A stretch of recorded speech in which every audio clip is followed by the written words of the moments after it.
Hi. മഴക്കാലമാണ്, പനിക്കാലമാണ്.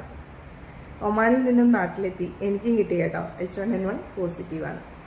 ഏകദേശം 6 ദിവസമായിട്ട് ഹോസ്പിറ്റലിൽ അഡ്മിറ്റാണ്. കൊട്ടിയം കിംസ് ഹോസ്പിറ്റലിലാണുള്ളത്. ഞാനും ഒട്ടും തന്നെ ശ്രദ്ധിക്കാതെയാണ് അച്ഛൻ്റെ കൂടെ ഹോസ്പിറ്റലിൽ ബൈസ്റ്റാൻഡറായിട്ട് നിന്നിട്ടുണ്ടായിരുന്നത്. അതുകൊണ്ട് തന്നെ ആയിരിക്കും വളരെ വേഗത്തിൽ തന്നെ എനിക്ക് ഈ ഇൻഫെക്ഷൻ പിടിപെട്ടത്.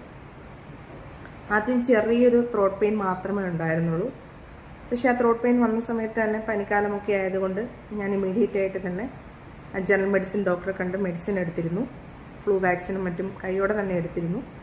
പക്ഷേ ലക്ഷണങ്ങൾ കണ്ടു തുടങ്ങി ഏകദേശം ഒരു 3 മണിക്കൂറിനകം തന്നെ ഞാൻ കംപ്ലീറ്റ് ആയിട്ട് സിക്കായിട്ട് മാറുമായിരുന്നു. സിക്കാവുക മീൻസ് ചുമ ആ സമയത്തൊന്നും തന്നെ ഉണ്ടായിരുന്നില്ല. ഹൈ ഫീവർ ആയിരുന്നു ഫസ്റ്റ് സിംറ്റമായിട്ടുണ്ടായിരുന്നത്. 104 ഡിഗ്രി പനിയായിരുന്നു. ആദ്യം പനി ഫീൽ ചെയ്തതിന് ശേഷം